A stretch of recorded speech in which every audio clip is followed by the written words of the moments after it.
And then we are going to go for the closing after that.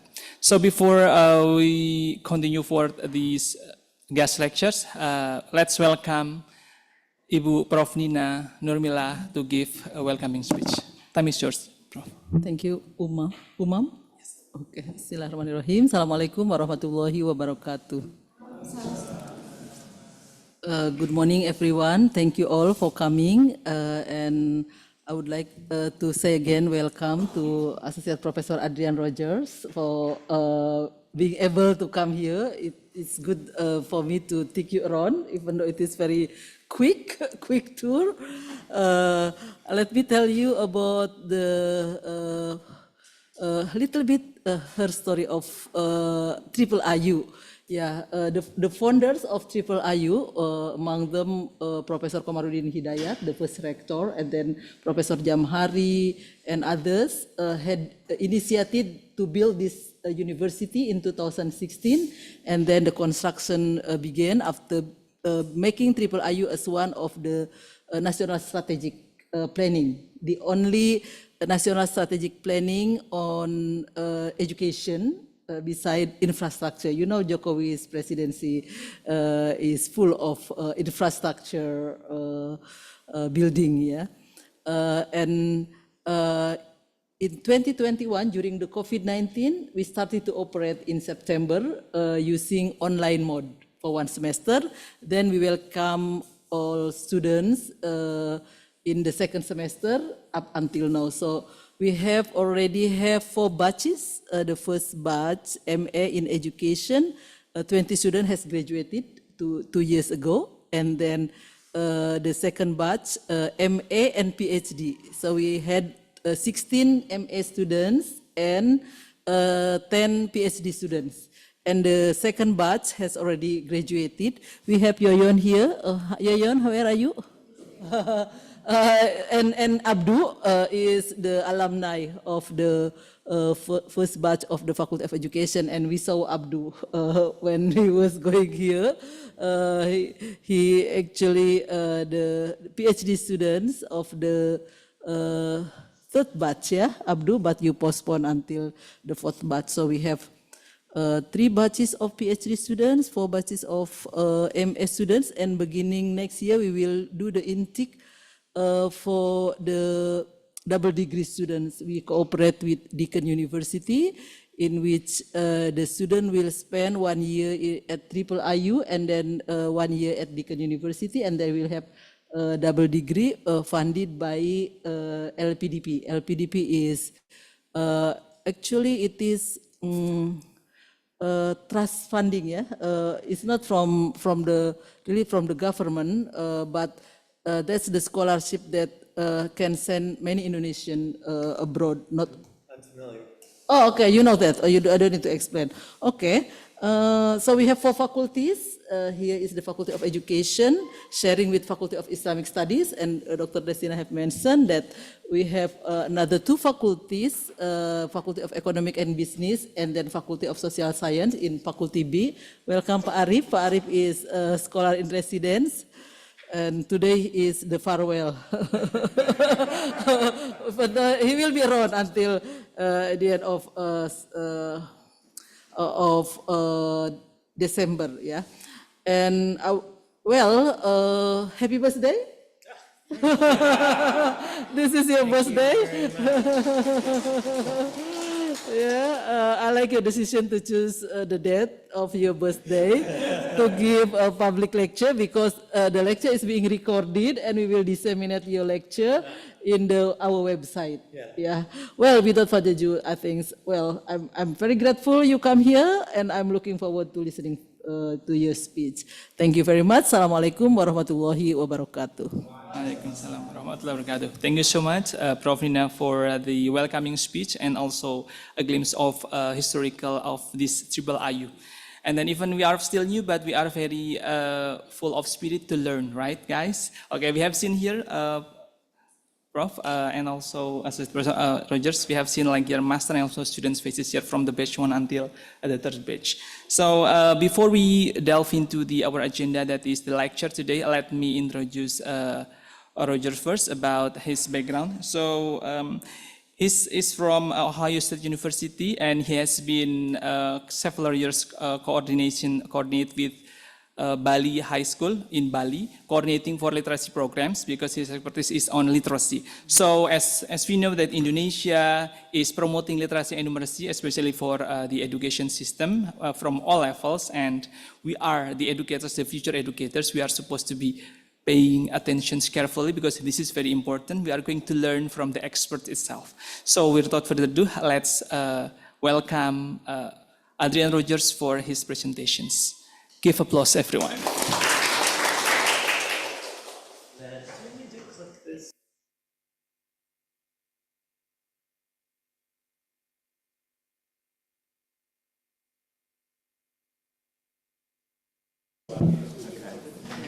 And I have a habit of walking around, so you'll just go with that. So, and then if you could put up our PowerPoint, the one with the red slide, that one. Yeah, there we go. That's great. And is it possible to turn off maybe some lights so we can see that better? That would be great. Thank you. That's good. A little better. Nama saya Adrian dari Universitas Negeri Ohio, and I am 29 years old again today. Every year I turn 29 again. And this is my 54th trip, 54, to Indonesia. Oh, you know Indonesia well. Yes, I'm very happy to be here, but my first time on your campus. So we will be talking about innovation in Indonesian literacy education because Destina told me that's what I was talking about today. And when we get to the last slide, it's the same as the first. And my email address is there if you wanted to send me an email sometime. So hang on now, let me see. You know, when you turn 29 again, it takes a while to learn how to use the clicker. And that's because the computer's over there, so I had to point that way, right? Yeah, so I think he just said we will learn from the expert today, which is true because you are the experts. I am not the experts. I just visit. I visit here and then go home. So you are really the experts in Indonesian education. And really, I can ask you questions so that I can learn from you. And then we can have that discussion in the question and answer period. But today, I wanted to present data that I collected in Indonesian schools and also in Indonesian universities as SATU program. During the pre-COVID period, 2018 and 2019, right before COVID hit, and talk about how that might be relevant to today. Because that part right there, what happened just 5 years ago and what we're doing today, what are we doing today, is sort of the innovative part. And we were talking about the ministry and what is the ministry going to choose for programs and things like that. See, I've got a reflex to point that. There we go. So, oopsie, back one. There, yeah. So I started this project. I was interested in the teaching of Bahasa Indonesia in kelas 1, kelas 2, and kelas 3. And the reason I was interested in this is because it is said, I didn't say this, but it has been said by many Indonesians, I heard it 1 hour ago, that Indonesia lags behind other ASEAN countries in many metrics, including PISA scores. And I have to say, I have looked at that PISA data because we just had an Indonesian graduate where they looked at PISA data for their STIGA. And, that is not a complete data set. Right? There was only 1 year that was complete, and then they use certain subscores for some years, and they don't test nationally. They test just some population centers. So that is seriously flawed data. However, everybody here talks about it. So it does suggest that something may be happening when Indonesia is compared with other countries. And so in the US, when we think about functional literacy, we often think about being on target by 3rd grade, because if you are reading, writing, speaking, and listening by the end of 3rd grade at grade level, then you have what we call a self-extending system. In other words, you can kind of proceed on your own with minimal teacher support instead of needing teacher interventions. And so that's why I was very interested in that. in the teaching of Bahasa Indonesia in kelas 1, 2, and 3. Now, in America, when we do this research, it's very easy because there's a literacy block. There's a 1 jam, 1 hour, maybe 2 jam, 2 hours where the literacy is taught, and we just go and watch that part. But here in Indonesia, it's very difficult because you have integrated teaching, right? So it's mathematics and language arts and social studies and religious, all in 15 minutes. All day long. So it's tricky. It's tricky to see the literacy teaching. But it is possible. Sometimes, you call the school and talk to the teacher and say, when is a time where I will especially see things that are more literacy? I may see numeracy and I may see social studies and religion, but I will see a little bit more literacy because that is my focus. So that's what I was doing. And I was interested in what are these writing practices of first graders, second graders, and so on. So to do this, I visited 14 classrooms on 5 islands, including cities and villages, in schools that were public, private, Islamic, and lab schools. And I came here every 2 months. So I came about 4 times per year for 2 years. And then these are sort of preliminary findings, still some data writing up and so on. And I noticed a few things, right? So one thing is, I never see groups in the teaching of literacy. They may sit in groups, but I haven't really seen where the teaching to each group is different. So it's really whole class teaching, even if there are groups. And sometimes they don't sit as groups. Another thing I see is very little writing. Very little writing. Some reading, some talking, but not much writing at all. And as I'm about to show you, in one classroom, I watched a class for 2 hours, and the student wrote 8 words. And I watched another class with a TK student, where the student wrote more words in 10 minutes. And so I have a theory about that might inform PISA scores, which I will present at the end, so you can consider it as the experts you are in Indonesian education. So, and if we had to make a quick fix, if we had to say, what can we do tomorrow? I don't have time to wait on the new president and the new minister of education. I need to teach my S1 students tomorrow what to do. I need to tell teachers tomorrow what to do. My suggestion would be to add activities that are beyond the book that will get students writing. And so in this PowerPoint, I will show you some activities that I saw that seem to be limiting students. And then sometimes in the next classroom or in the school down the street, I see activities the teacher's doing that would seem to really help. Like, these are really good activities. So if we could just do more of this and less of that, we might have more deep learning that we talked about before the presentation today. So, one of the things, every time on my 54th trip here, it always starts with me getting in the taxi, and the taxi driver does not speak English, but I speak enough Indonesian to get to the hotel. And then my first English speaker is the hotel check-in. And so I always say, how did you learn English? I do not have the nerve to ask the immigration inspector because they also speak English. But now you have AutoGate, so it's really, there's no conversation. AutoGate, scan. And, when the English is good, I always say, you must have had a really good English teacher in school. And they always say, no, I learned from karaoke.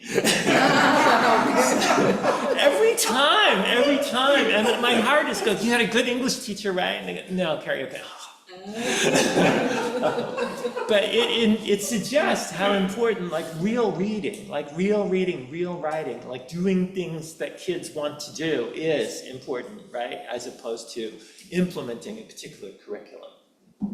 So how do I define literacy? I think of it as reading and writing, speaking and listening, observing and responding. So the reading, that's easy. We know that's literacy, right? The writing, we ask students to write things. The speaking, I often see students get up, especially in class 3, sometimes in class 2, occasionally in class 1, and they have to address the class.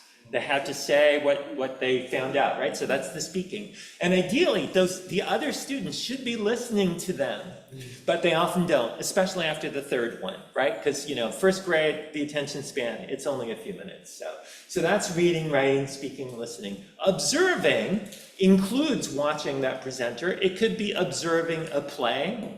It could be watching something. I will show you a picture of a TK student where she went out and wrote notes. So she had to observe something because she had to respond to what she saw. So that would be observing. And then responding, in the context of doing a drama or doing a play or doing a skit or singing a song, which is very popular in Indonesia, right? Singing songs. That would be examples of responding. And singing songs is a really good example of literacy, right? And a good way to teach fluency. So there are sort of 9 concepts that sort of 9 themes that I've been developing in my work here. And what I did notice was that there's an issue with the alignment of the curriculum in TK and Kelas 1. And that is, if you ask any Indonesian teacher, because I have done this every single time, I go in a class and I say, when do you think literacy starts? To a person, they will say, Kelas 1.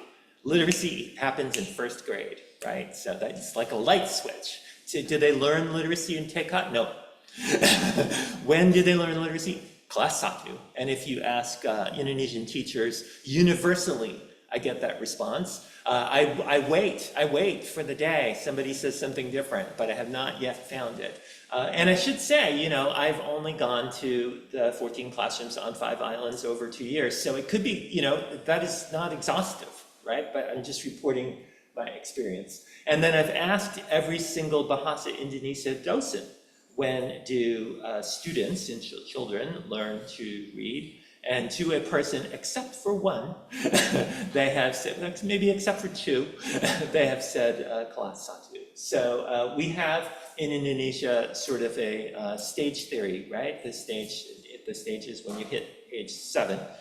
That's when you learn to read and write. But of course, we know the challenge is that to get into first grade, you have to do a literacy test, but we haven't really taught that literacy, right? Because there's no teaching of literacy in TK. So, that's sort of an interesting thing, and that differs from the American perspective on literacy, and the New Zealand perspective on literacy, and the Australian perspective on literacy, where we would think of emergent literacy. So a beginner in literacy, ages 3 and 4, holds a pen, writes their name. At age 5, they would write simple words and they would read simple books. By age 6, they're writing and reading in sentences. By age 8, they're reading chapter books. So we have sort of a view by teachers and by professors and sometimes by some families of an emergent perspective instead of a stage perspective. So I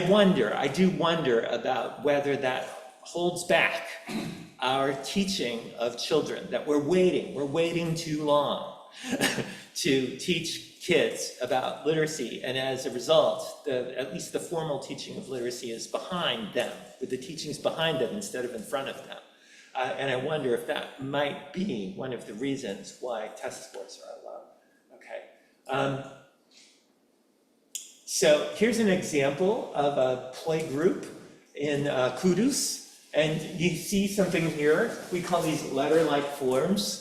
They might not be recognized by letters, as like a parent might not think that that's a letter. They might think that's a scribble, right? But as a teacher, we might go, is that a D?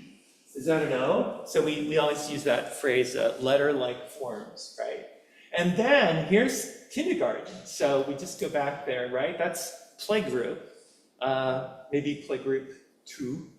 But here's kindergarten 1 year later, and this student was asked to create a checklist and then write down observations. So pretty clearly they were observing broccoli, which they drew, and then wrote down the word broccoli, and then kasar and kambing is goat, right? So I think maybe they're thinking stir fry, or I'm not really sure. And then they have this checklist here, kambang halus, kambang kasar, and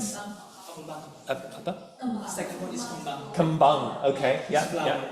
yeah. So you see how, like, there's a lot of science here, right? They had to observe carefully, they had to respond, they had to know a lot of words. If we do word count, we're up to, 1, 2, 3, 4, 5, 6, 7, already counted, 8, already counted. So we've got about 8 words there. And then I don't know how long that activity would have taken, but probably 10 minutes, less than 15 minutes, I think. So, we have the opportunity for emergent writing. I was thinking about an English presentation here, but, using diagrams and lists and vocabulary, it helps to build your understanding. So I was very interested in that teaching where that kind of writing got demonstrated at such a young age, because it goes against that idea that kids can't learn to read and write until they're in first grade, because that sample was from Takeoff. So things we could do to support learning would be using a word wall, talking about the use of pictures in the book, having good things to read, pointing to words and talking about the words and so on. So this is a book corner from Bali. It's a public school in Bali. And then at this school, they had 20 minutes sustained silent reading time. I think it's twice a week, right? Which became part of the national curriculum. I want to say around 2015. I may be wrong. And so the kids were sent to read books. And I took it right before the kids got there. I took this picture. So this is what they were presented with. And so we were talking about, alternatives to teaching, and I saw a lot of teaching like this. So, words that are kind of out of context, decontextualized words. I did see a word wall, but it was a fairly simple word wall, right? So, however, like if we were building a word wall in a school where we used word walls, it would probably look like this. So we could probably be more expansive, right? We could use a more sophisticated word wall than what this teacher has done. So it caused me to think that, should we be having more choral reading, maybe use of a big book, and those kinds of things. This is the same Bali school. So this is the teacher teaching. We see all of the students are working in a whole class setting. And that was a fairly typical book sharing. But here was a different teacher at a different school. This is in Samarang. And this teacher was using a big book. So the teacher was not able to find a big book in Bahasa Indonesia, so she made her own big book. And then I asked her, where did she learn this strategy? Did she learn it in a pedagogy course at the university? And she said she learned it on YouTube. And I said, there's a YouTube channel in Bahasa Indonesia that teaches you about big book, because I really want to know what it is. And she goes, no, it's in English. And I said, do you speak English? And she goes, no, I don't speak English. And I said, well, how do you know how to do it? And she goes, well, I can watch the video. It's not hard, right? So, okay. So that's a thought, that if we had more curricular resources for Indonesian teachers, or even if an enterprising teacher created a YouTube channel and started uploading videos there, they can monetize this. Right? I mean, they could start making money off this, because every time a teacher watches, that generates views. And the YouTube has advertising, and some of those views go to the content creator of the channel, right? So there are opportunities here. The other thing I was interested in was differentiated learning. So, I see a lot of whole group teaching in Indonesian classrooms. Now, this is also in Samarang, I want to say, at an Islamic school in Samarang. And you see the teacher has put them in pairs, but they're all working on the same task. So that the fact that they just happen to be sitting together in pairs like that, that's not really grouping, in the sense that they're all on the same grade level, they're all doing the same work, and so on. And then, one of the things that I notice when students are working with the workbook, it's a consumable, right? So you write in the book. That there's very limited space to write in the book. So that kind of constrains the writing. Here is an example. So this is for class TIA. This is at a school in Bali, I think. There was a new curriculum that came in, I want to say in 2015, where I'm not quite sure on the publishing dates, but this maybe 2013. This school could not afford that curriculum, so they were using the previous book from the last generation, which I think was early 2000s. That's why the book is so beaten up. And so it's been written in multiple times, and so that's why the student is being asked to write, a separate word list in a notebook. Now, there's benefits to this notebook because they can write as much as they want, right? But this is 2 hours in, and they only have 7 words down. So, I mean, to build fluency in writing, one of the things we know that we need students to do is to write and write and write as much as possible, as quickly as possible. So this is not it. And the teacher needs to push them to write a lot more and a lot faster.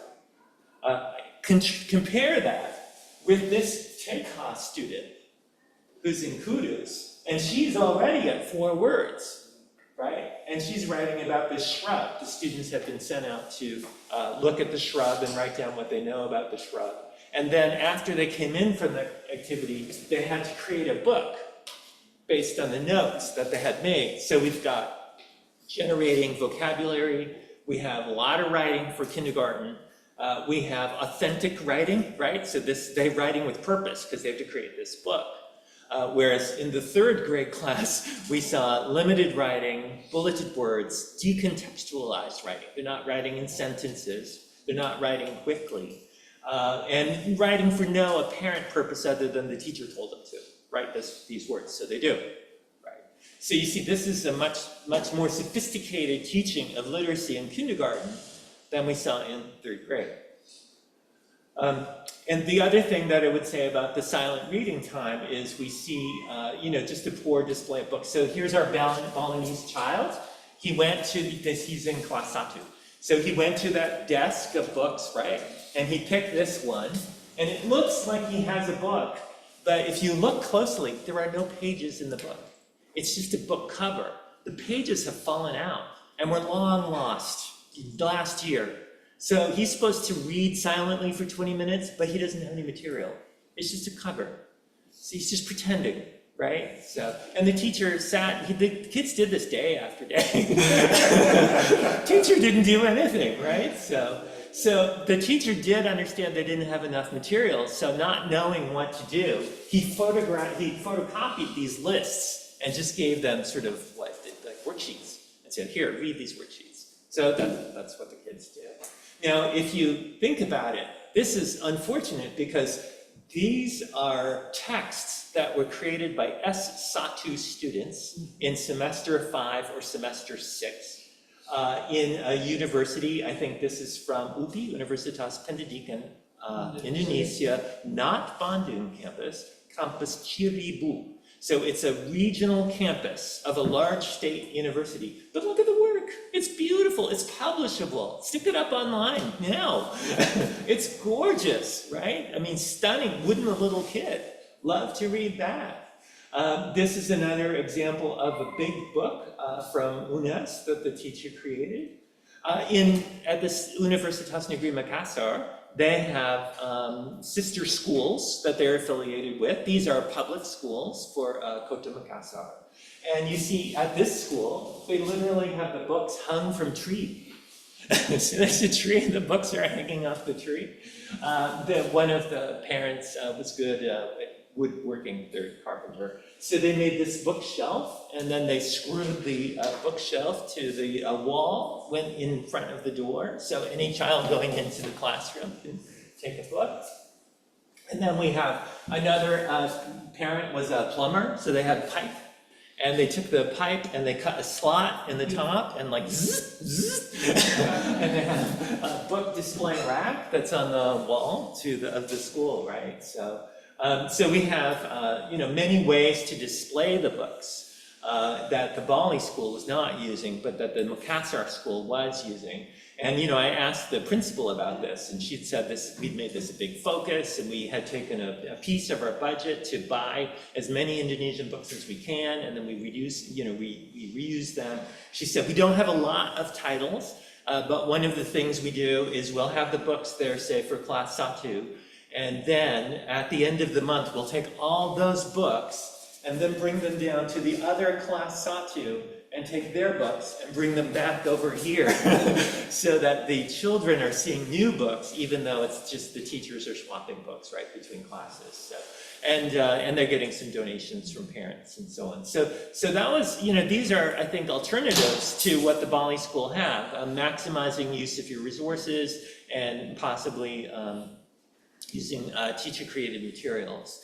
And I do know now, I just learned, I was visiting scholar at UPI in May, and one of the things, this past May, and one of the things I learned from them was that now the ministry has created an online platform with books in the platform. So if you have a device, you could access the books, and if you do not, you could print them.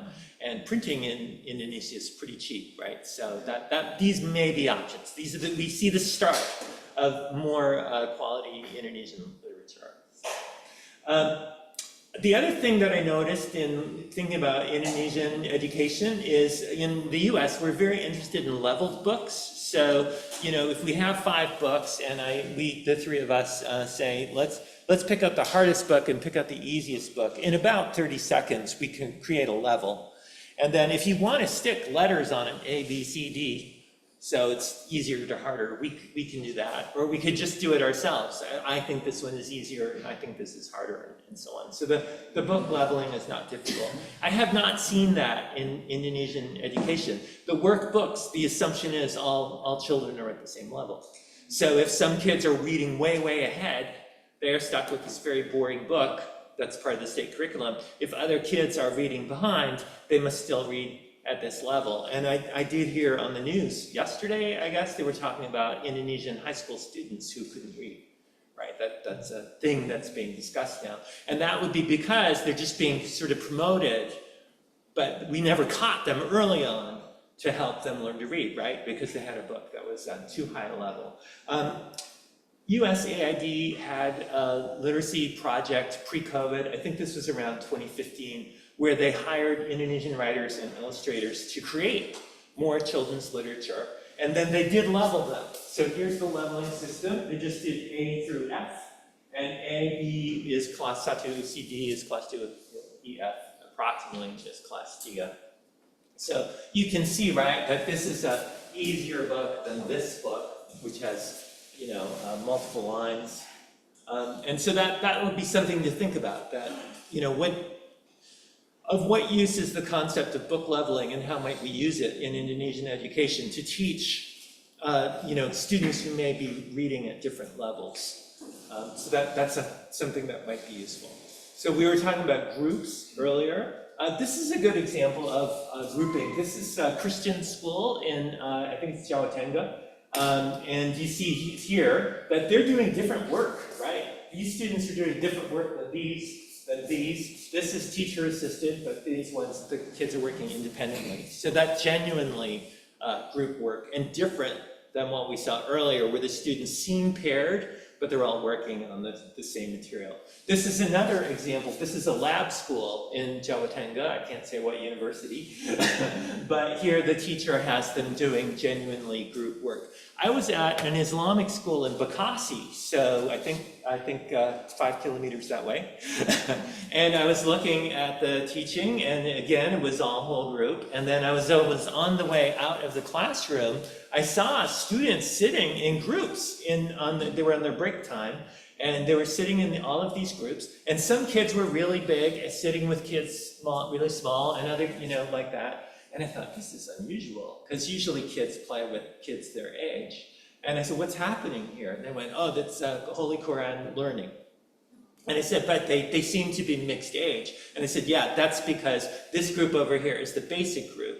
So the little kid, he knows the Holy Quran really well, and he can read well, but that older kid, he does not. So the little kid is teaching the older kid, and then over here is the higher performing group, and like that. And this is it right here. This is leveled learning right here, right?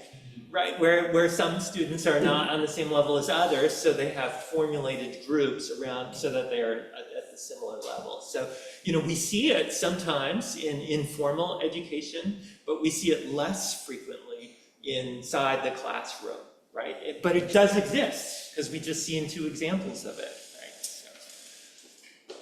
right? So to wrap things up, these are some kids saying goodbye to me.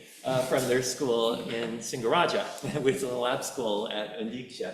Vygotsky suggests, he talks about zone of proximal development, and I think a lot of times we think as educators that should be a very minimal gap, but what he suggested was that needs to be a pretty big gap, and that we need to kind of push the kids, we need to support them, but push them so that they're making big jumps in their learning very rapidly. And I have the hypothesis that if Indonesia is lagging behind in different metrics in education, including early literacy, the reason is not because of the kids, because of the teachers. And the teachers are holding them back. In other words, we are teaching too low, too long, right? So we're having 3rd graders write 7-word lists when kindergartners are writing their own book.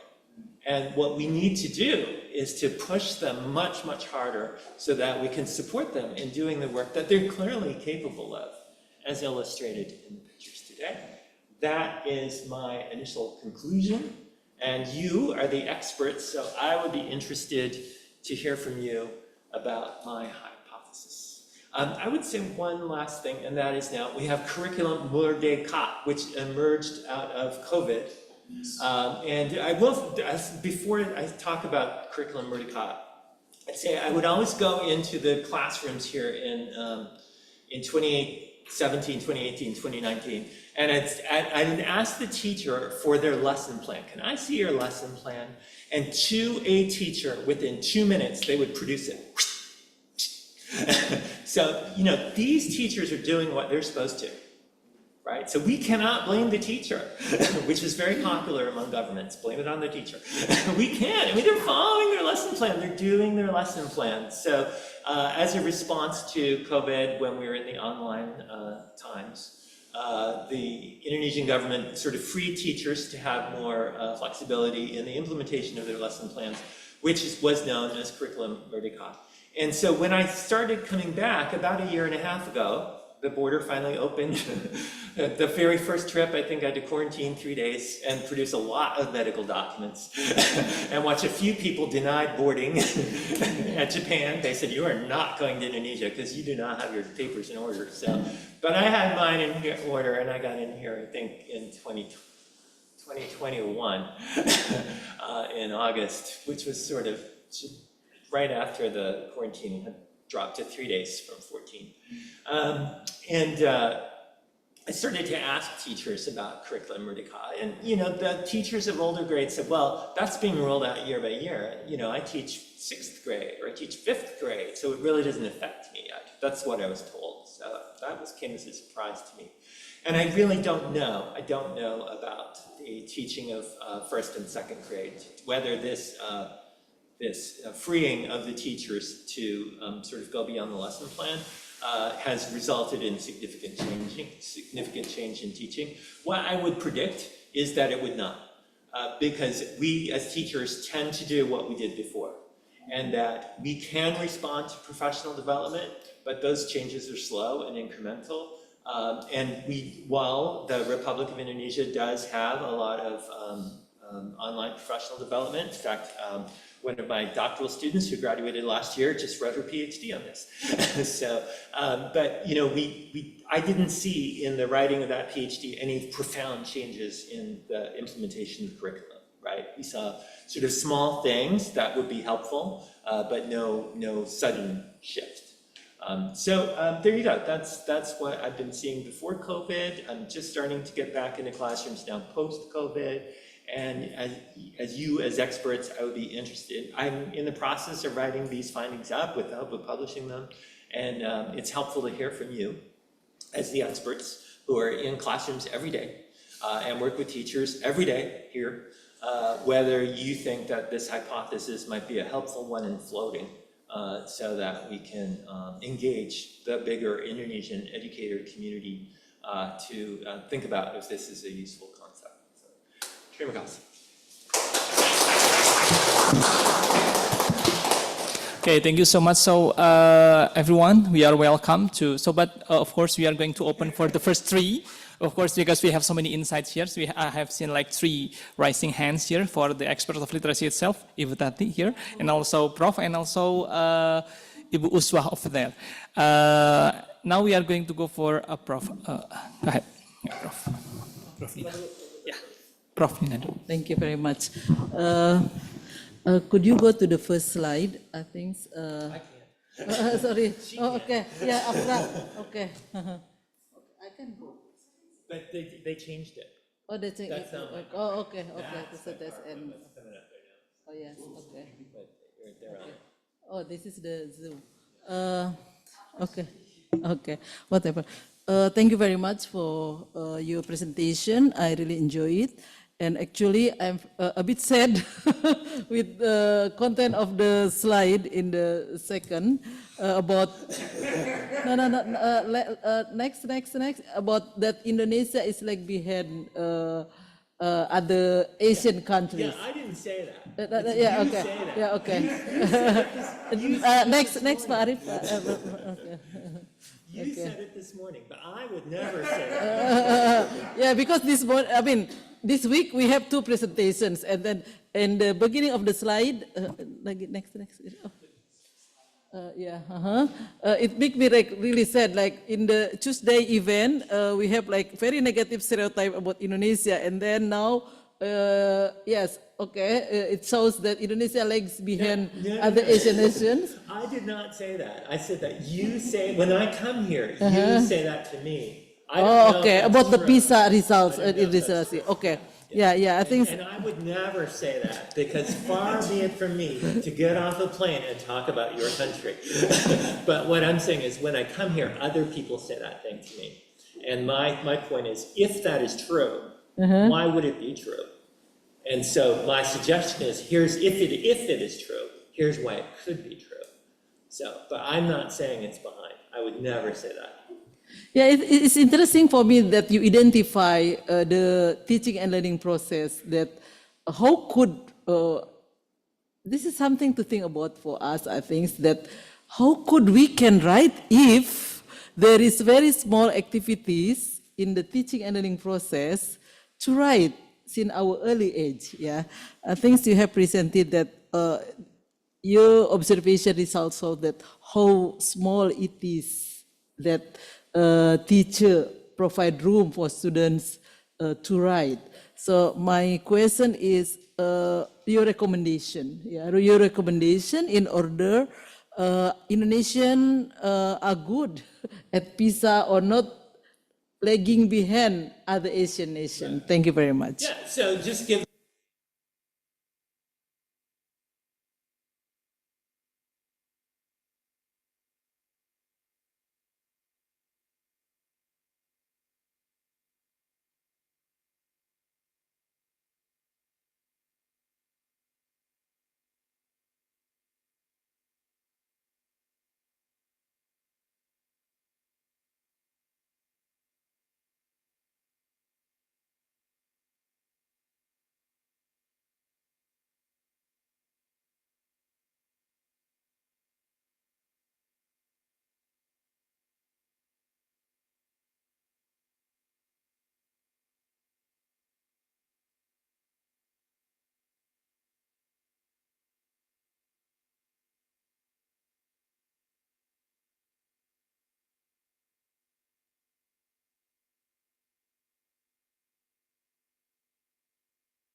rates, the group members should be periodically changing, right? That as a student makes rapid progress, he or she will move to a different group. And as a student makes slower progress here, they will drop back to another group. And that's only ability learning. There might be other reasons to make the group.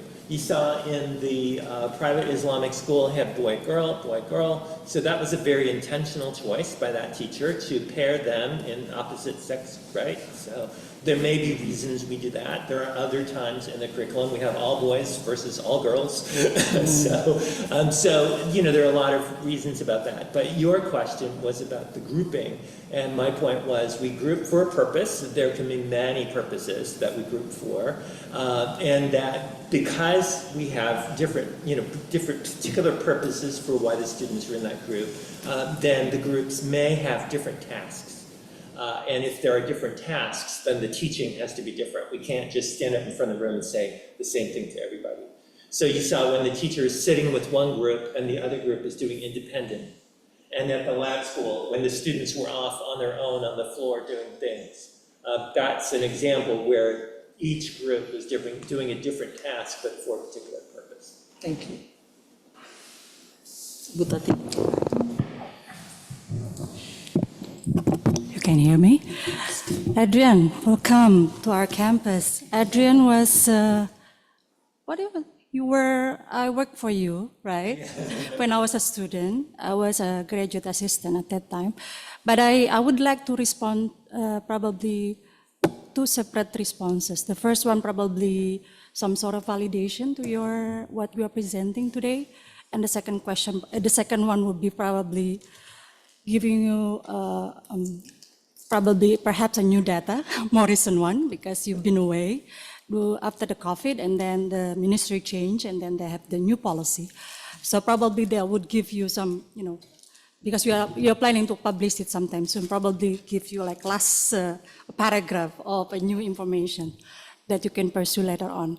The first one, with regard to what you presented, actually, it validated, it is what we have experienced when I was a student, what I experienced as a teacher educator, and before I went to the US. And then when I found out in the classroom, a lot of primary education focused on having like literacy block, and then they had to respond books, and then they offer their opinions that how not only they're nurturing the student literacy, but also giving them a chance as a citizen.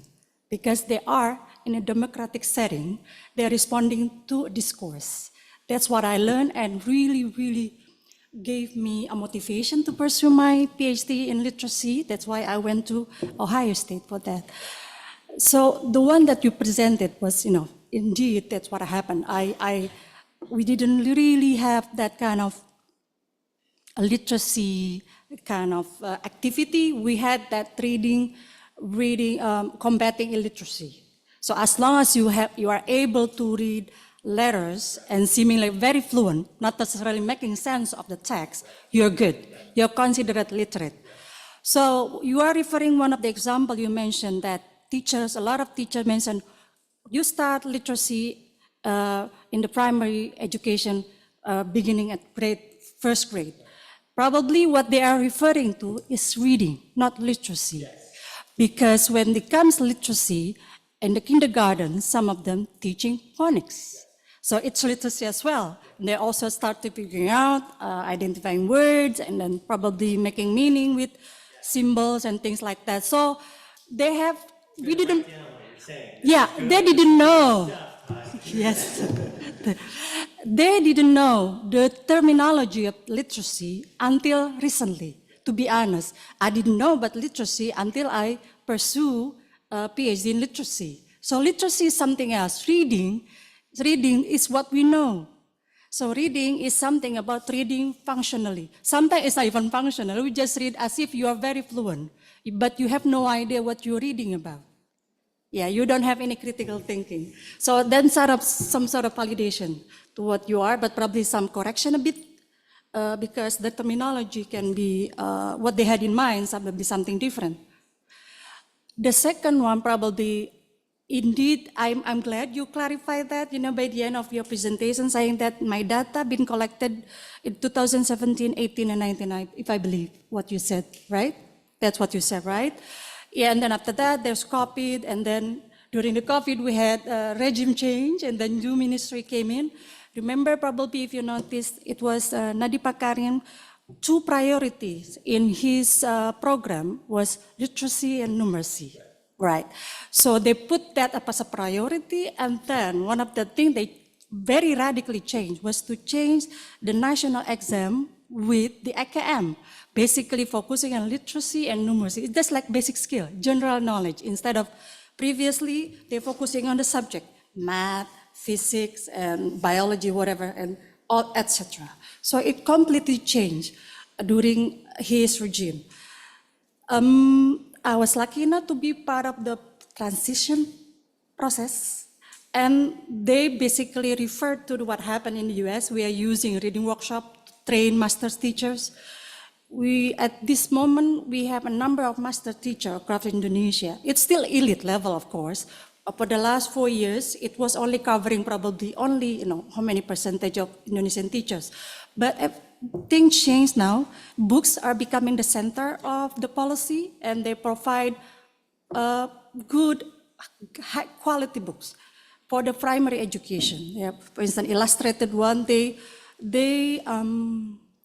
hired professional illustrators so that the illustration not necessarily become a decoration, but it's meaningful in the books. And they provide it for free, right? And they also have now required literacy and numeracy, I believe, as part of PPG, professional development, the licensure, if I'm not mistaken. Licensure, yeah? Certification. So in order for you to teach, there is courses for future teachers to take these courses. This is part of the policy now. And then they train master teachers, now a number of batches, and then these master teachers not only now becoming trainers, but also they provide like YouTube. We are referring to reading workshop, and now we are partnering with Ohio State. Ohio State provide training for these teachers currently undergoing. So I think we are in a good direction in that part, but now the regime change again. I'm not really sure.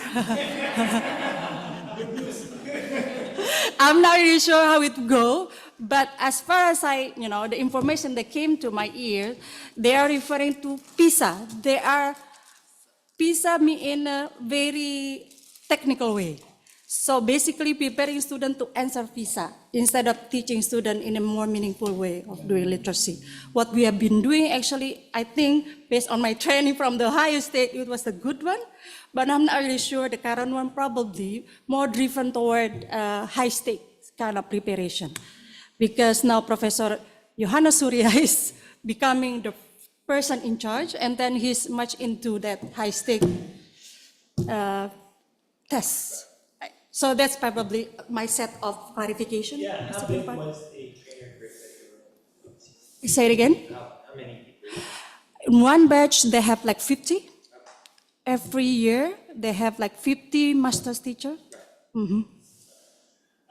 All right.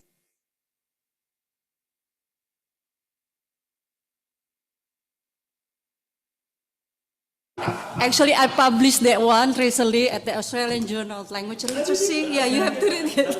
Yes. I'm going to write that down. Okay. Not pin, pub. Okay. So there are many things that Prof. Toddy talked about, right? So, yeah, oh, sorry, okay. Here. Yeah, because it's being recorded. Okay. Maybe Yeah, you can no, be closer than that. So there are many things that Prof. Toddy talked about. So one is I want to talk about how important her STIGA dissertation was. Because one of the things that she did some years back, but which was not popular at that time, was to think about how young adult literature could be used in the teaching of S1 students. And then you had them go and do that task and then kind of reflect on that task. And so that dissertation is one that gets read by all of the students, at least the ones I work with. And it has become kind of a model of what Indonesian dosen who are doing their S3 could do in terms of intervention. So right now we have an S3 student, Sudarakon from Universitas Negeri Makassar, who is looking at using small groups, but in terms of teaching, which is kind of based on Jamie Lip and Lisa Pinkerton's work, which is the people that you probably worked with, I'm guessing, right? So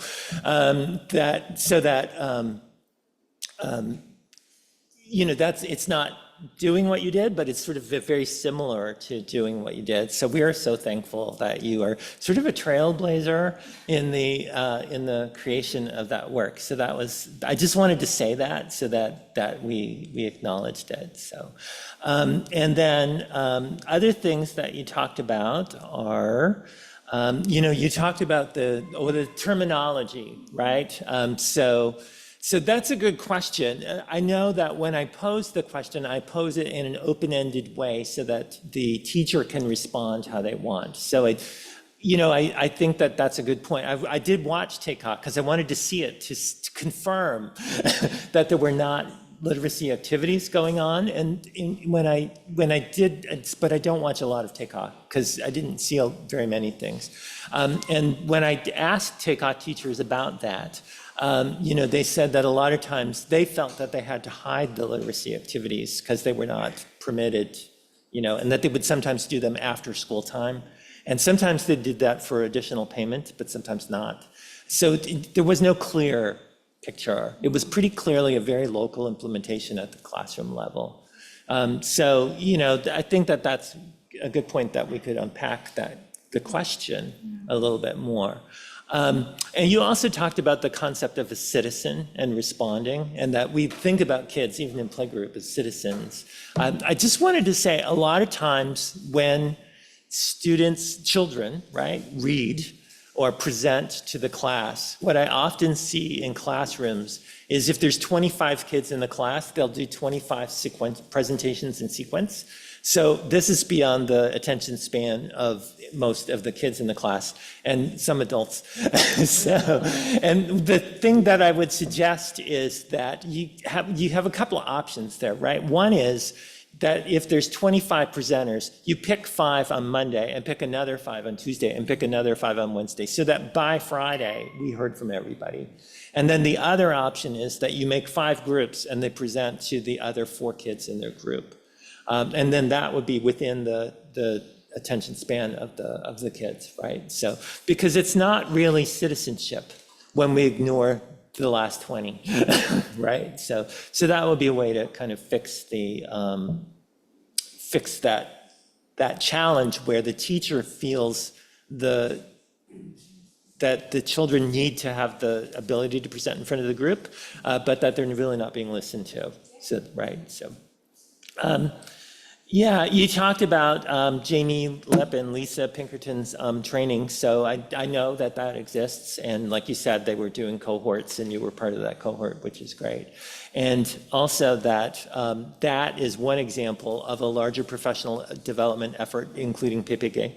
We had, do you know Trianti Abdulrahman, who works at the university not far from here, where I will be going tomorrow morning at 9:30. But she just finished her dissertation on that, right? In her case, she did the UNG from Gorontalo offers an online PPG training.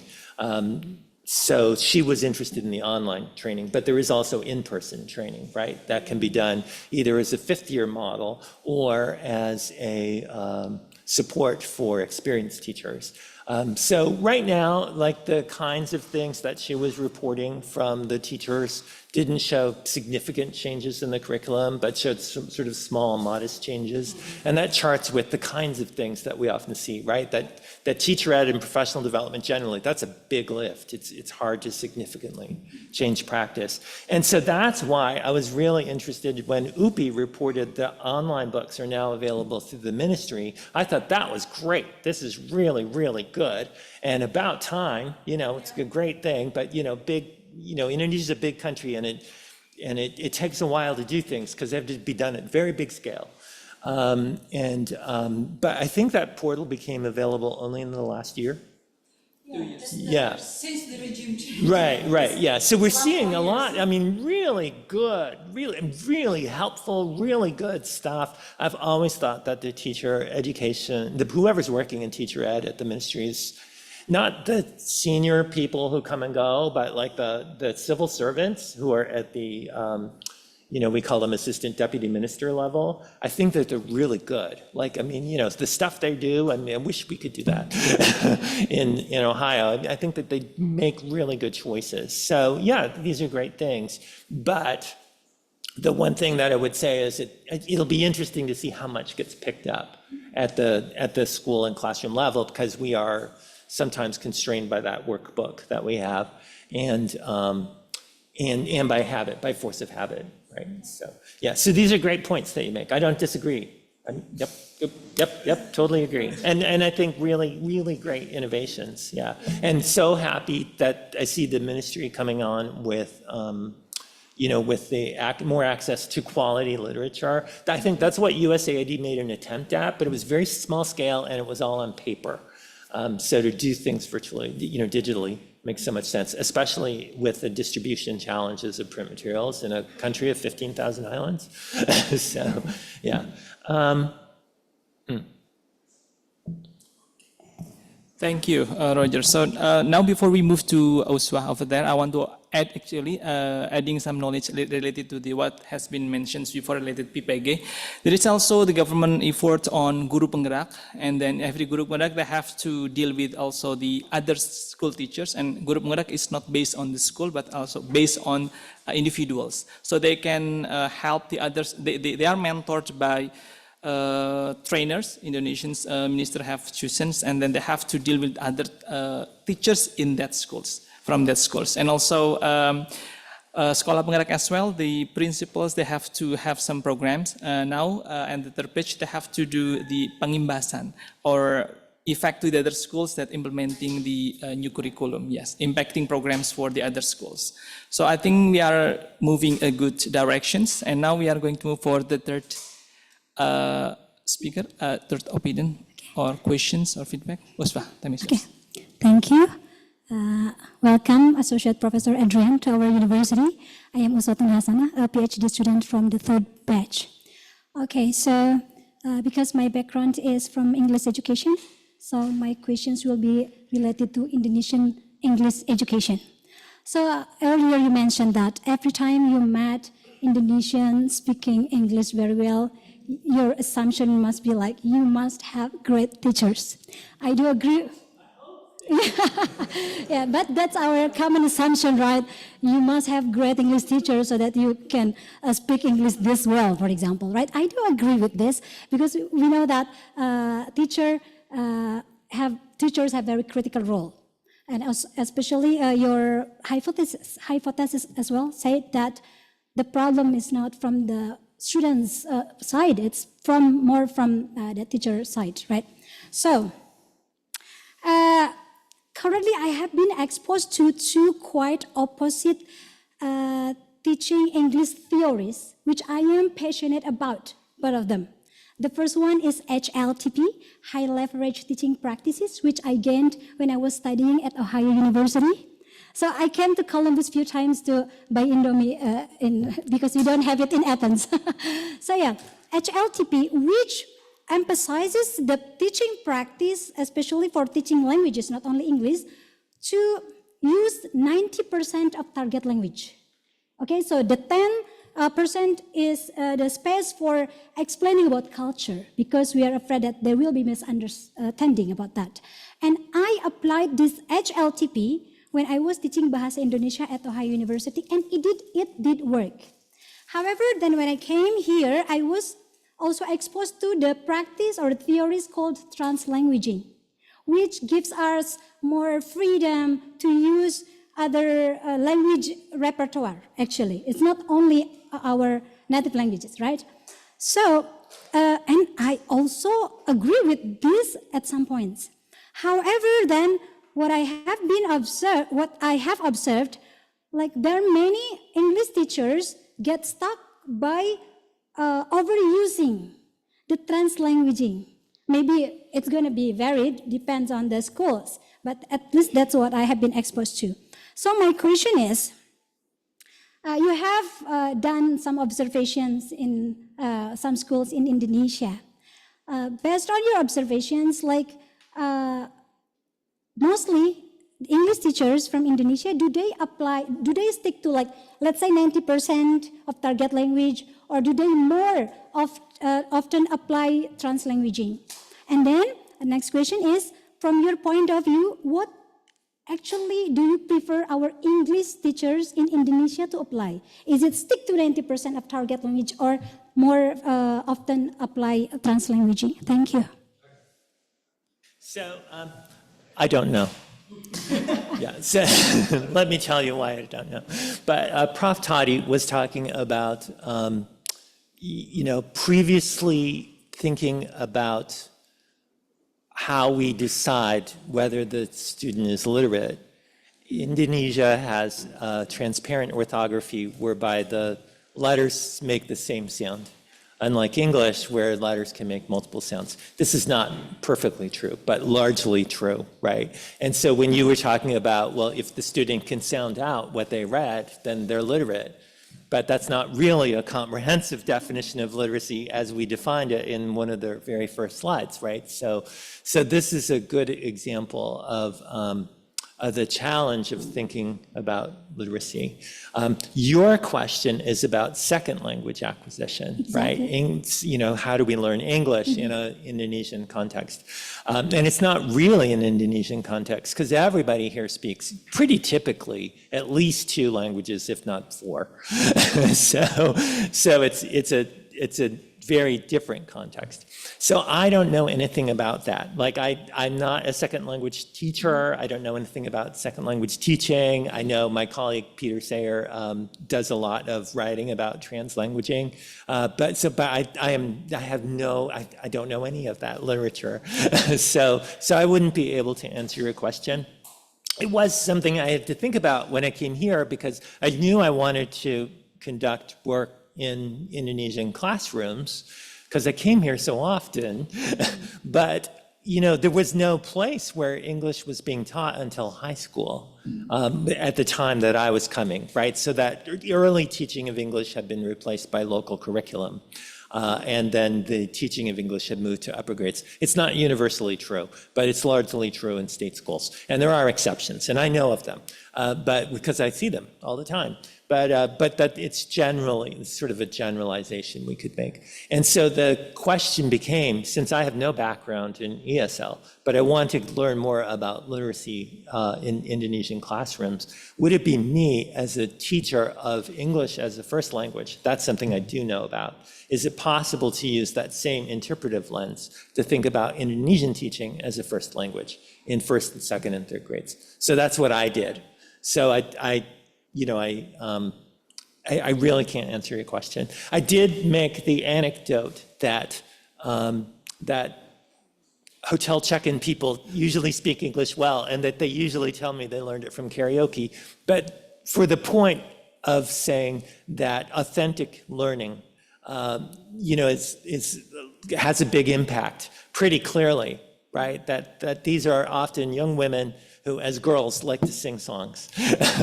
And they have that, they have the caption, they have the little bubble, and they get to sing the same songs over and over and over again, which is a great way to build fluency. And that's what you want in a hotel check-in desk person, right? People who are fluent in conversational language. So that gave me the thought, how do we build more literate skills using authentic strategies for Indonesian first language speakers? So sorry to not answer your question, but thank you for the opportunity to connect more dots. Yeah. Okay, thank you so much. So now we are going to move to the second step of the questions. And you raise hand if you want to share something. 1, 2. Okay, so the first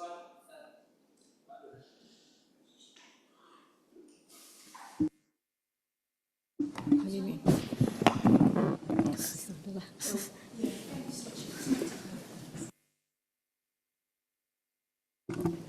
Okay, thank you. Good morning, everyone. My name is Donna. I've been working with literacies probably since 2016.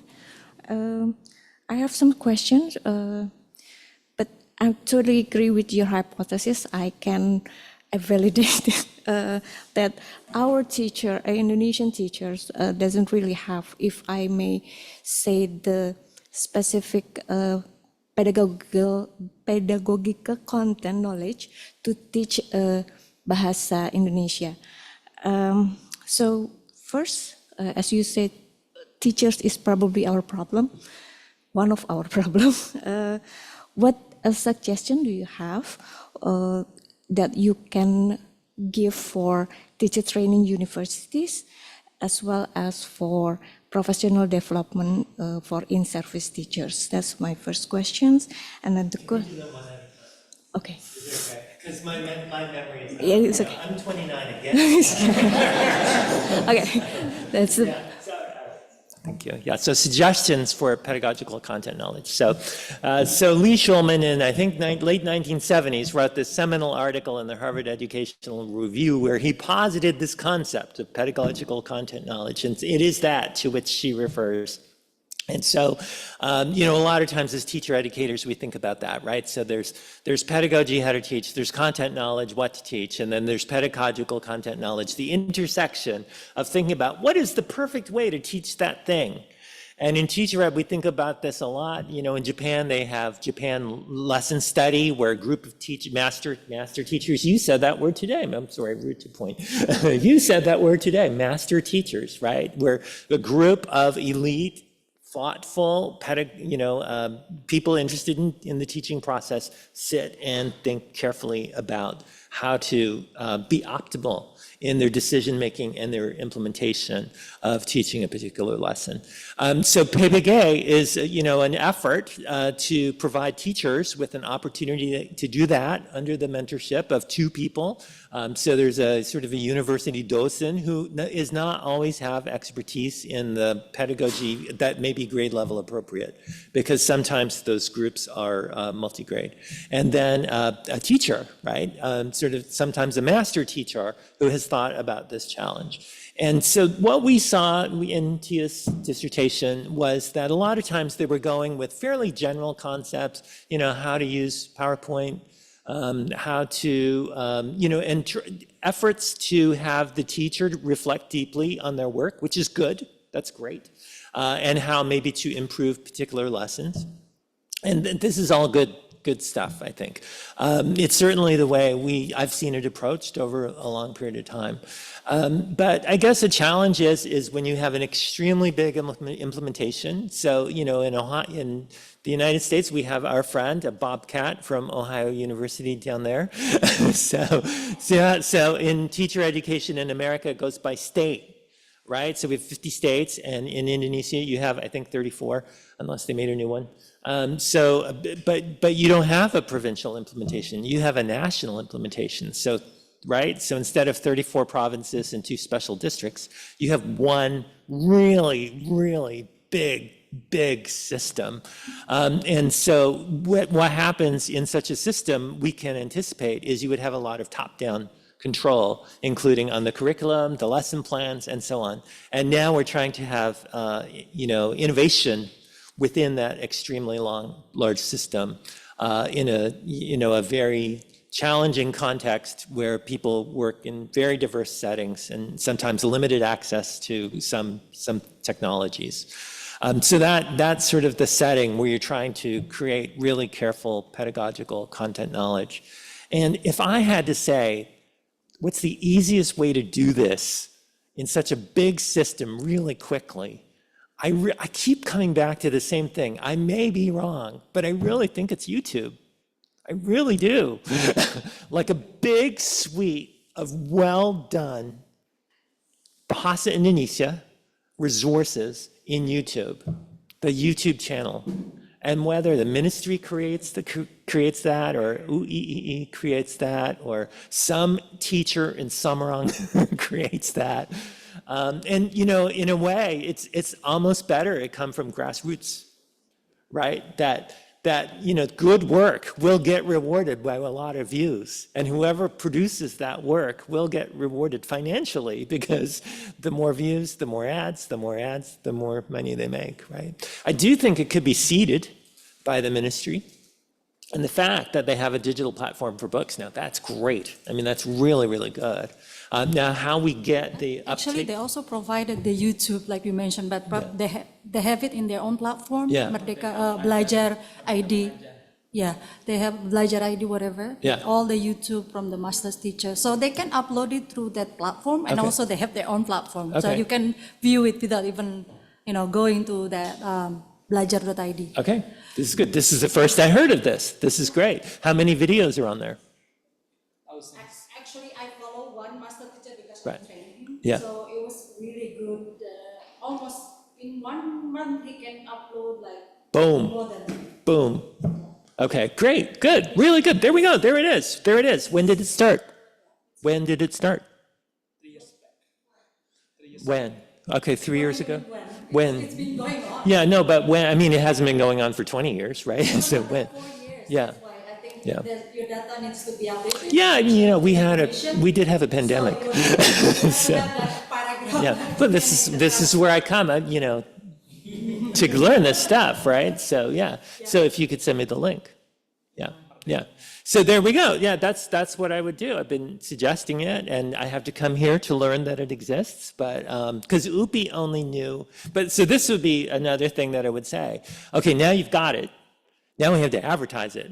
Right? So because I was here 6 months ago, and UPI knew about the digital book platform, but they did not know about the YouTube videos. So, so you know, even though they're in the same platform, right? Right.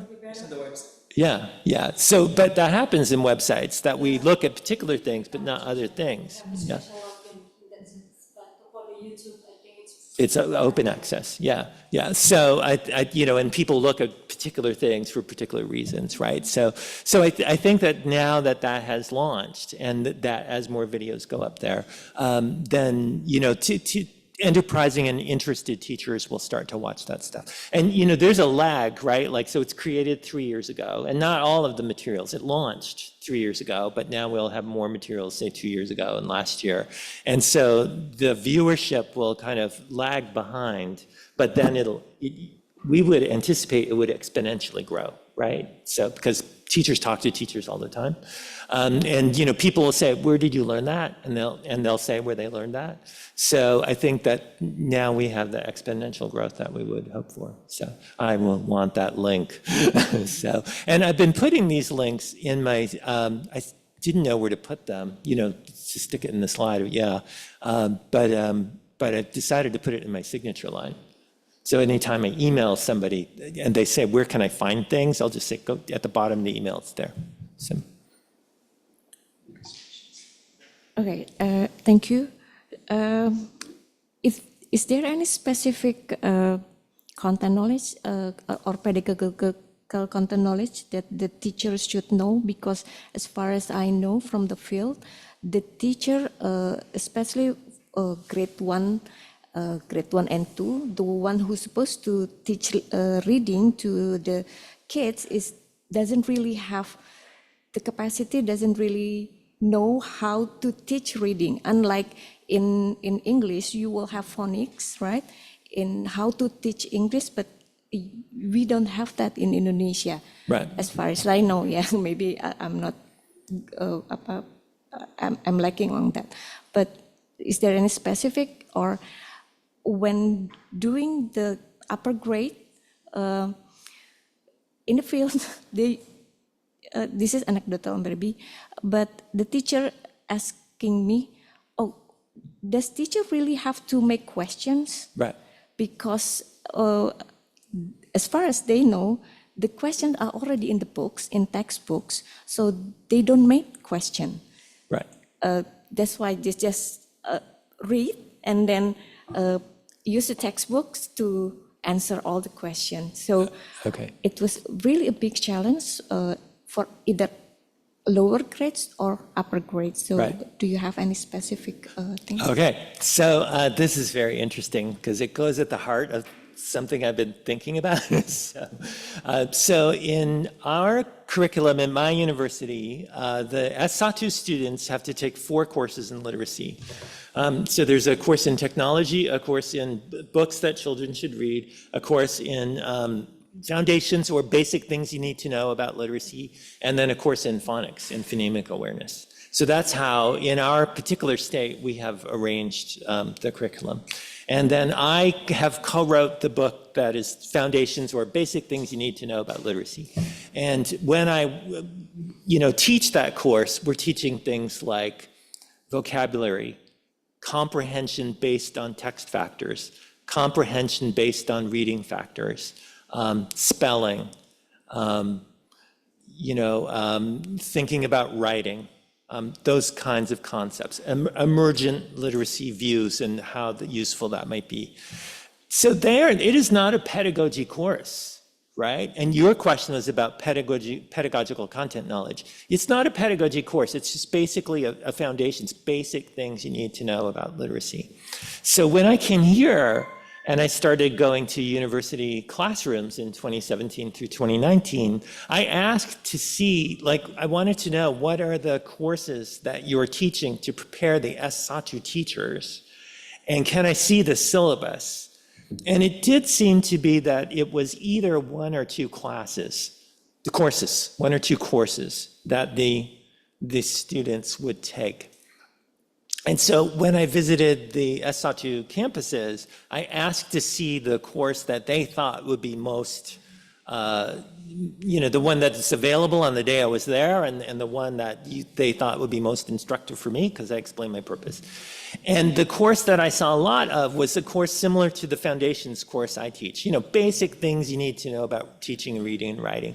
And so the students would have things like, they would often have assignments like write a lesson plan, and write a lesson plan on how to teach a story, or write a lesson plan about, teaching a young adult book, or create a children's book. We saw that student artifact, right? So, or how might you use singing and storytelling in a classroom? That was by far the most dynamic, engaging. I have never seen S1 students so interested in something where they got to tell stories. It was really, really highly energizing and engaging. And I saw that same class on sort of multiple campuses.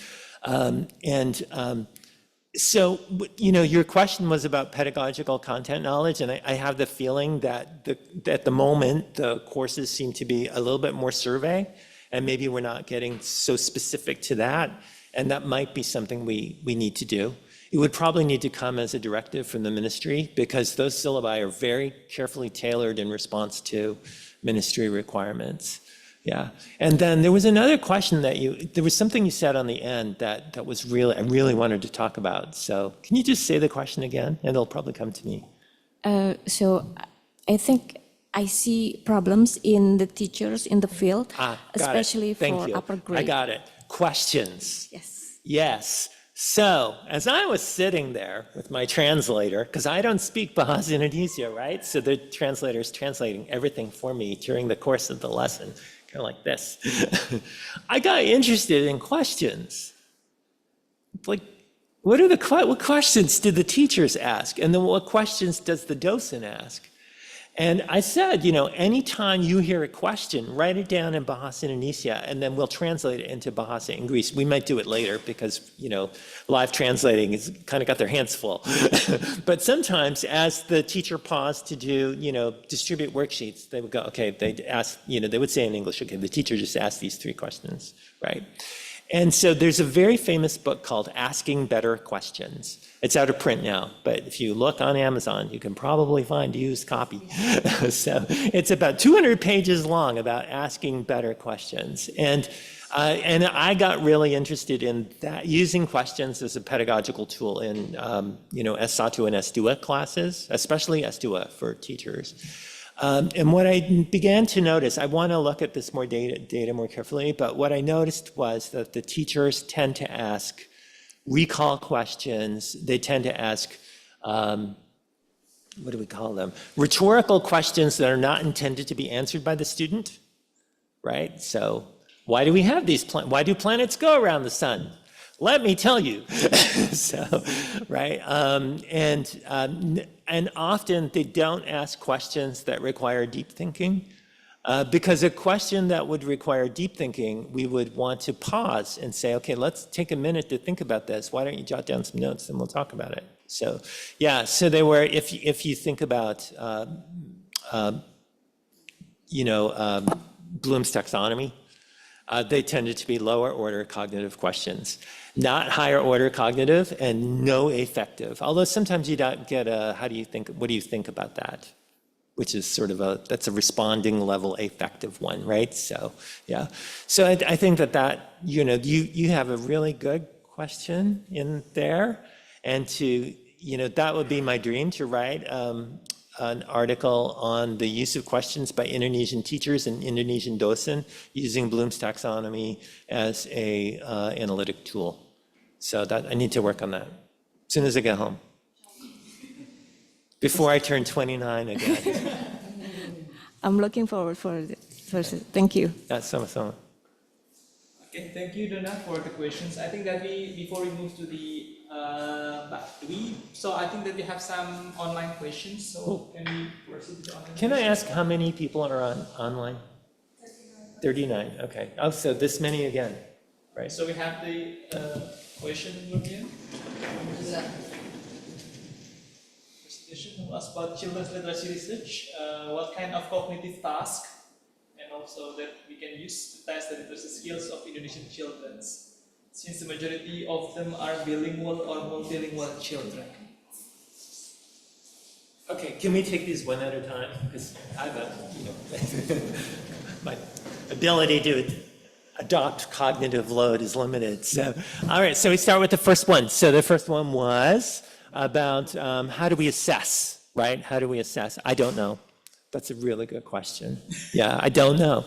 I think about teacher assessment on the spot for the purpose of deciding whether the lesson was effective and whether there needs to be follow-up teaching the next day. This question, it could be teacher assessments. What teacher assessments would they want to do? That's a really good question. I have not really talked with teachers about how they assess. I think check sheets and tallies and student artifacts are a good way to do that. And I don't have a good sense of what the assessments are that are being used by Indonesian teachers, so shame on me. And then also in that is, I think that, we could think about this on a bigger scale, because the topic of national assessment came up, so I don't know. And, how to do that in a multilingual setting is also a very good question. So I'm open to your suggestions, and somebody has one. Can we use early grade reading assessment? Because me and my friends are actually adapting these EGRA questions into a diagnostic test to grade 1 and 2, so we can specifically pinpoint in which area does the students lack of, and that's where we are going to build on. Yeah, so, okay. So it sounds great. What a valuable tool. That would be great. We have a visiting scholar now, Maria Ping from Mullah Warman University in Samarinda, working on developing an assessment. And I think, I don't know a lot about assessments commonly used in Indonesia, but I think that you are asking these questions as docent and thinking about the development of them. And I think that's a really valuable task. Now, it also relates to the second question. So the second one was about necessary to test literacy teaching between so-called normal children and children with language disorders. And what I would say about special education, right, in Indonesia is it's a field that's still being established. I haven't really seen much special education. As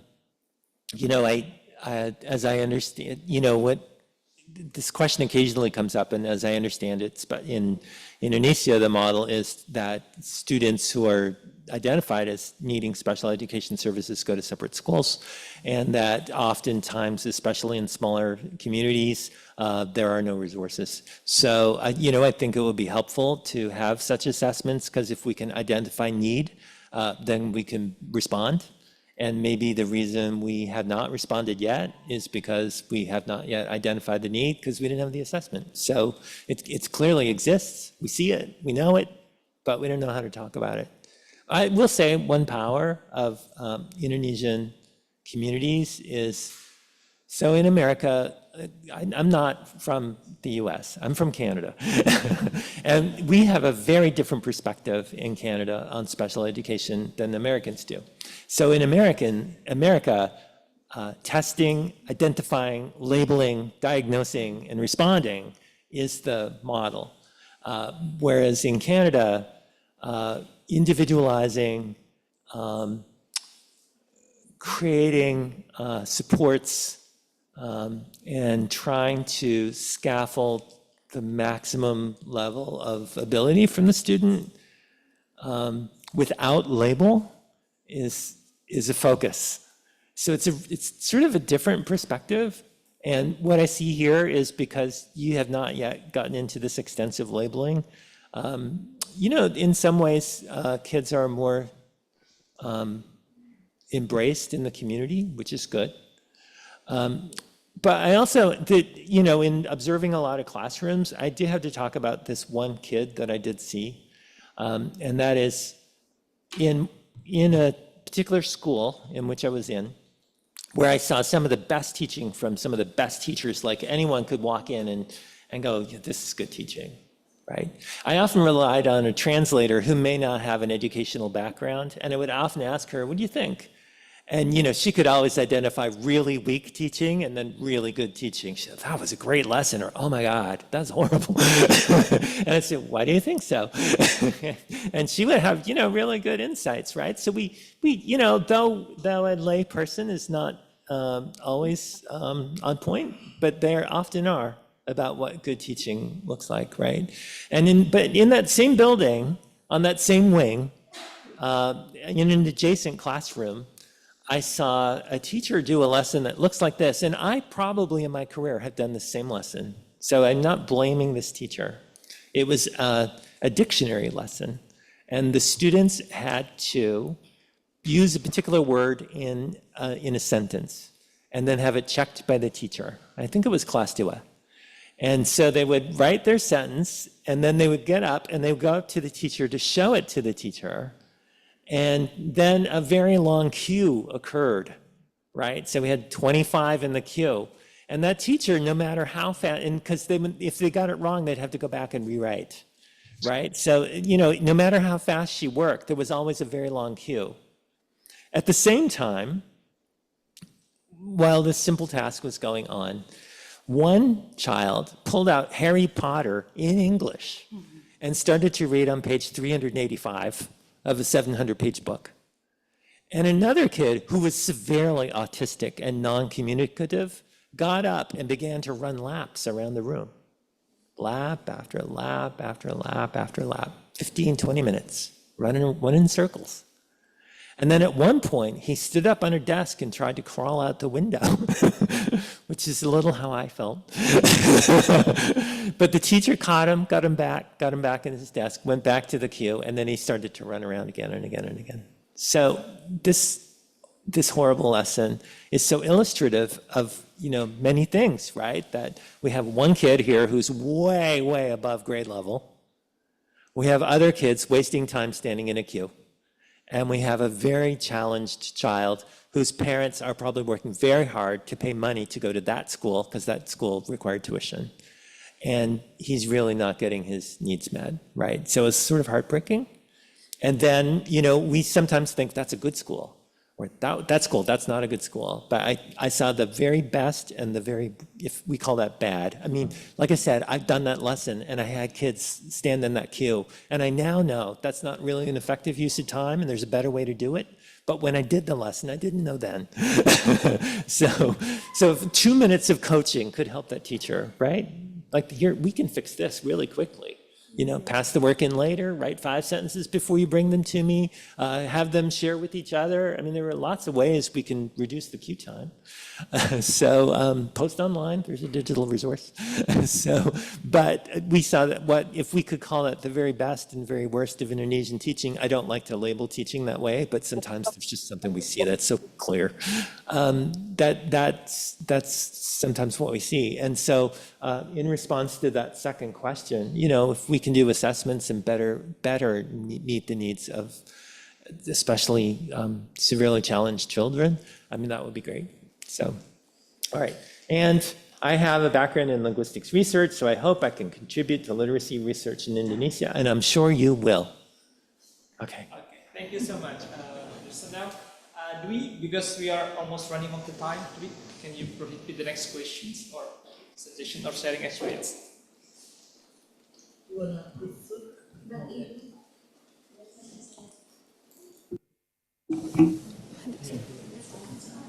Okay. Thank you for the opportunity. And thank you for presenting your data to us. I'm just curious about from your point of view. As you know, Indonesia has so many ethnics, and you came from Jogja, Makassar, and others, so you will find multi-ethnics there. And sometimes the teacher and students use their local language. And then my question is, do you think the multi-ethnic situation in Indonesia also affects how literacy takes places in the classroom? And are there any unique differences in the data that you obtain from the perspective of ethnic differences? Thank you. Okay. So, no. But I may be wrong. Yeah, I was looking for that. That's why I picked all the islands and tried to go to very different settings. So in Bali, it would sometimes be the case the teacher was in Bahasa Indonesia and mid-sentence they would switch to Bahasa Balinese. And the translator who was with me would go, I lost it. So then about a trilingual Balinese Bahasa Indonesia translator, right? And but they would switch in and out of the local language, which is good, right? So, and I was looking for that, but I did not get a sense that, it's a national curriculum, pretty much standard lesson plans responding to that. A national textbook, there are private publishers do have versions of, but similar content. So while there is time reserved for local culture, including language and other things such as dance, I didn't get a sense that the curriculum or, sort of the kinds of things we've been talking about, numeracy and literacy, the curriculum was significantly different or local. Now, that could be a criticism. You could say it's not culturally responsive pedagogy. That would be perhaps a fair criticism, but that was not the focus of my question, right? So I think that's why I said, to me, for what I was looking for, I didn't really see any of those, it didn't jump out in the data that I collected, but I think it's a really good question to ask and, to think about culturally responsive pedagogy, especially in some areas of Indonesia, like Papua, like it's an issue, right? And there are other areas in Indonesia, I think Aceh, it's talked about, but it's, the feeling that what is now being done. I'm going to Aceh next week. So what's now being done is being responsive to the local needs. So I think that it's something that is part of the national discussion in Indonesia, which is great, and something that we can think about when we collect data locally, and probably something better suited for Indonesians to do than I'm a foreigner. I could never understand. I would never understand deeply enough, I think, so, despite my best attempt. Okay? Okay, thank you so much, Roger. So now we have the final questions, I think, from the backside. Have you introduced yourself?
Nomor antrian A74 di konter 1.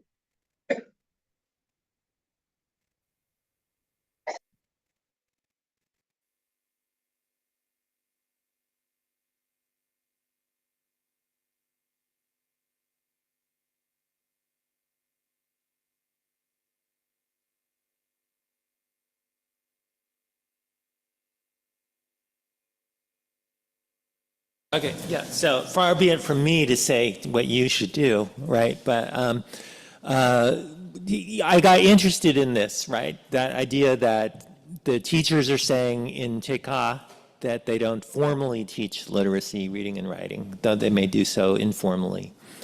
And for example, one time in TK, they watched a video and they said, this is a good example of literacy. And yeah, I mean, it is, it's passive, but it is.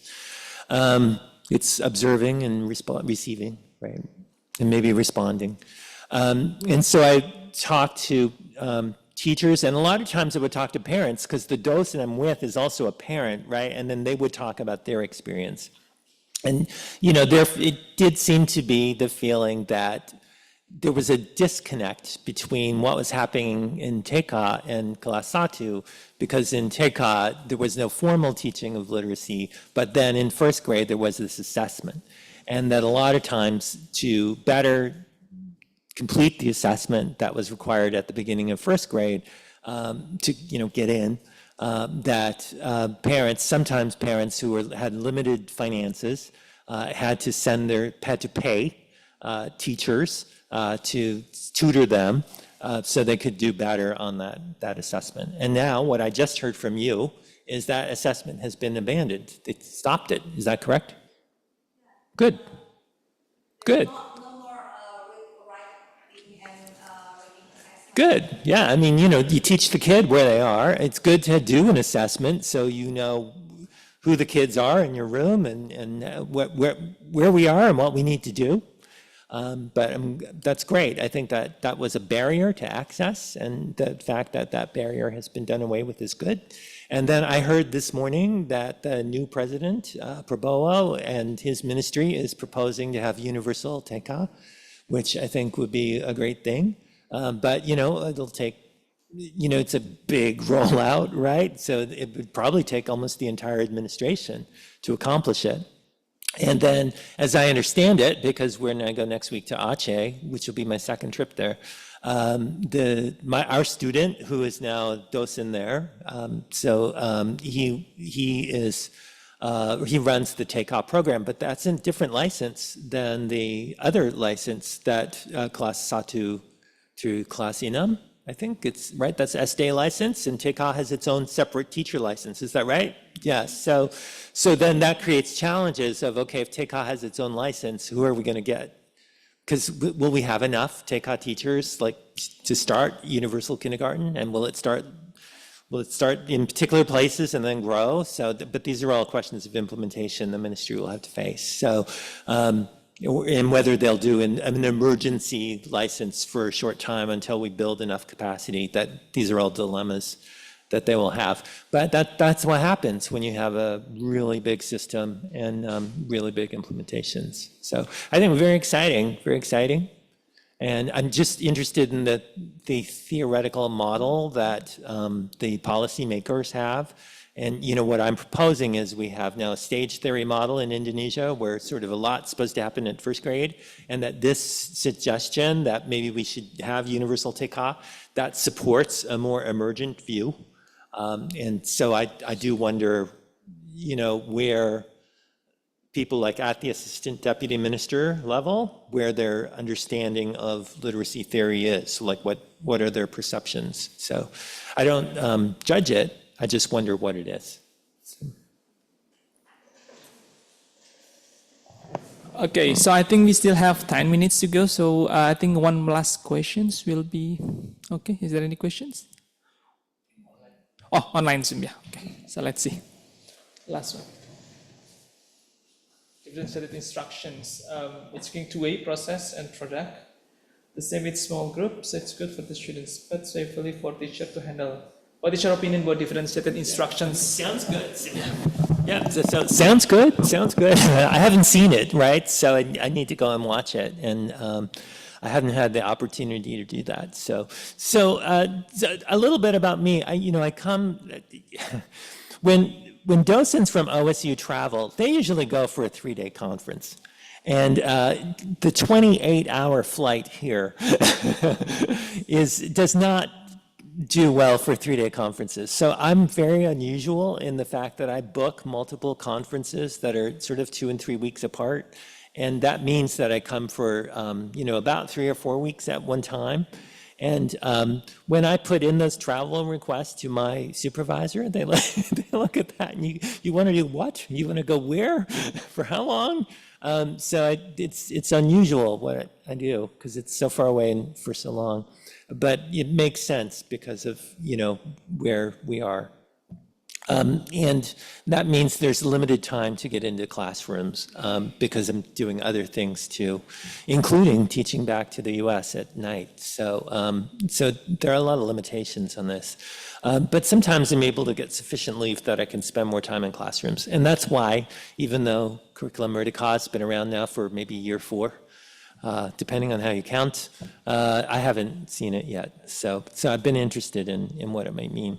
But I think that idea of the focusing on process, we talked about that today, right? What are our pedagogical decisions? What is our theoretical underpinning in terms of how we make those decisions?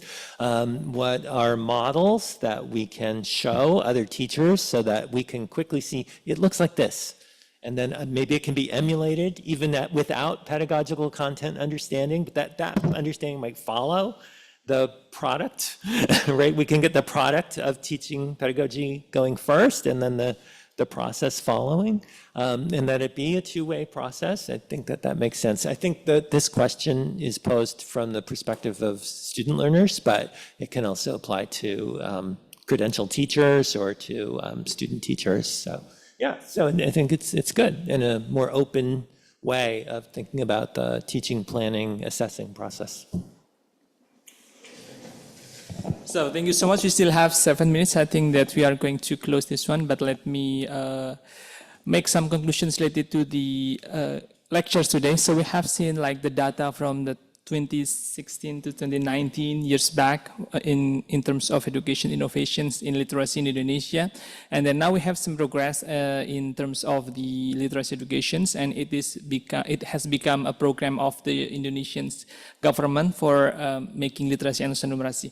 And also we have a lot of progress, and we know that Indonesia is a very big country. And then as Rodgers has said as well, that if you have like in Indonesian's context, we have this very big program for the whole whole country, so it will be very hard to manage. But I think that we can start by ourselves as educators, like we can do by spreading the good news, also the good practice that we have practiced and we have watched, and also Indonesian government also has facilitated the platform Merdeka Mengajar that we have discussed before. So the name is platform Merdeka Mengajar, and then in that platform, every teachers all Indonesia they can access, because every teachers they have the name the account is Belajar ID account. So using that account, they can access all of the content. Even you don't have the account, you can access that one. So from there, we can learn. And all of the videos, there are so many kind of categories of the videos there. All of them are connected to YouTube. So as you suggested that YouTube can be used, and government, Indonesian government has tried to apply that in our country. Hopefully it will work well. And that's all for today. Thank you so much, Rodgers, and happy birthday again for you, for the 39th birthday. Thank you. Wassalamualaikum warahmatullahi wabarakatuh. Is there any picture session again? Prof? Okay. Oh yeah, so there is